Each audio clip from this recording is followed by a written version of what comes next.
Hi, my name is Freya Carlson. I am a third year at NC State University studying horticulture science and communication. For horticulture, my concentration is in landscape design, and I plan to go on to do a master's in landscape architecture and do something in design when I graduate.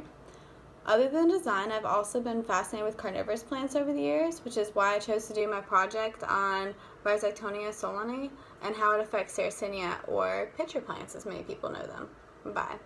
For the project, I used paper mache to construct the model. I used cardboard tube as well as like a flour and water paste with a newspaper to construct like the base of it. And this base is also from a cardboard box, and it is represents the soil, and other cardboard to complete the modified leaf structure. For the roots of the pathogen, I used some yarn that I had hardened with glue.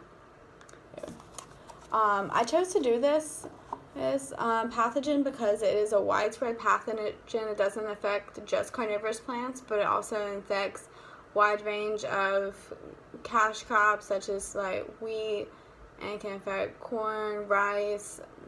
A big economic problem if it infects those crops, because that's a lot of money lost due to them being food crops.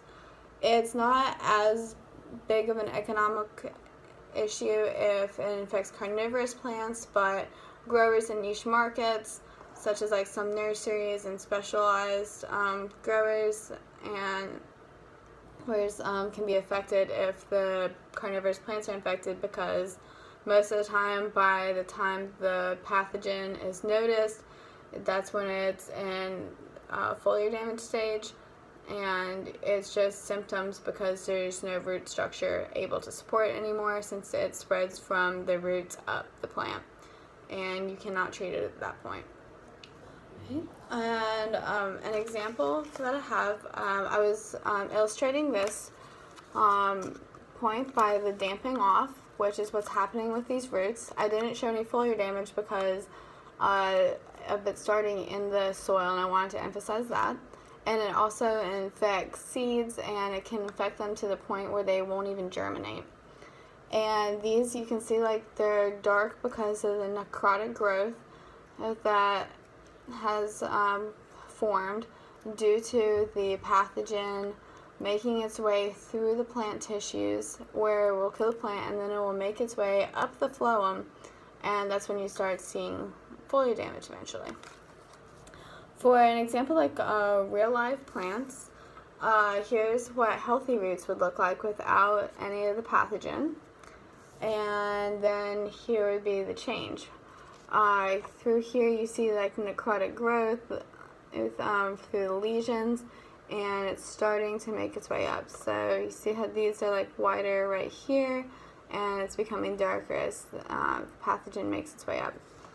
It is a fungus, and so it uses hyphae, and basidiospores are the dispersal mechanism that it uses to distribute spores throughout the soil. It can live in the soil for a number of years because the hyphae form sclerotia, which are like tight balls of like the hyphae, and they can lie dormant in there. So if another crop or more carnivorous plants are planted in that same soil, they will become infected too, which can be a big problem. You have to make sure your soil is treated, and you also have the problem like you can't use nutrients to fertilize your soil at one point, because you also don't want to fertilize the pathogen to allow it to grow. So it is a hard disease to treat.